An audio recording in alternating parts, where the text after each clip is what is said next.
like to give a short introduction of yourself and explain how Artefact is really perfectly positioned to share your knowledge on online advertising and for our topic today, which is social commerce? Hello, my name is Sanna, I'm the head of social and display advertising department. So how have you integrated social commerce into your clients' online marketing strategy, and how has the integration of shopping features on social media platforms affected your strategy? Social is actually a very big part of our marketing strategy because it gives our clients a very good way to show off their products in various ways. Right.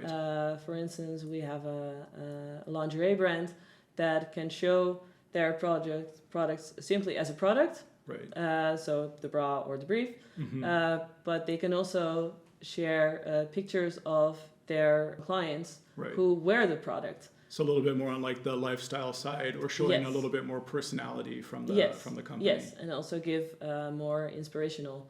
That's perfect, and that actually leads right into my next question, which are what are some of the benefits of social commerce that both like businesses and consumers can take advantage of? And you just said, like, you know, showing a little bit more personality, lifestyle brand.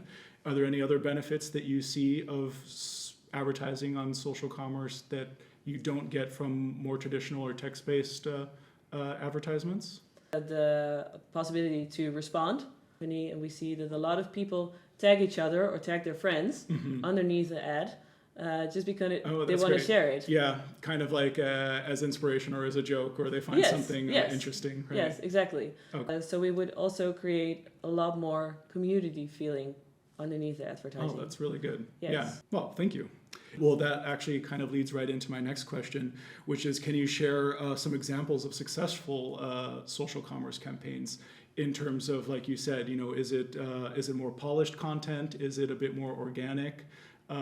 How do you utilize like the data and the images, the videos, whatever you have to create those ads?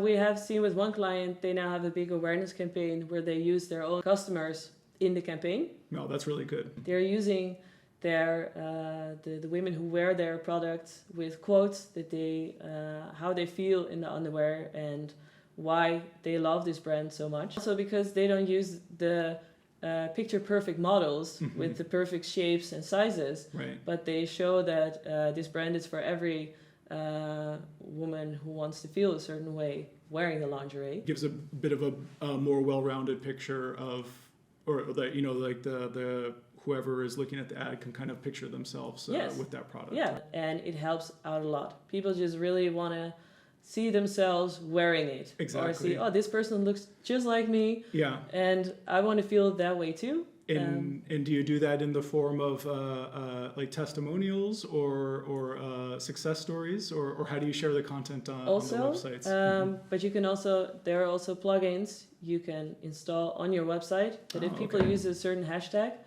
it will get automatically added to the website. Oh, that's really cool. I didn't know that. Yeah, I think H&M also uses it, and I think the Hunkemöller also does. In that way, inspire other people. Kind of really like proof of product, right? Yes. Yeah, and inspire people to also create those kind of pictures and show, hey, you can do this too. Wow, well, that's really cool. And I kind of want to keep following this question. What other types of personalization techniques do you use in your campaigns, and how do you apply them?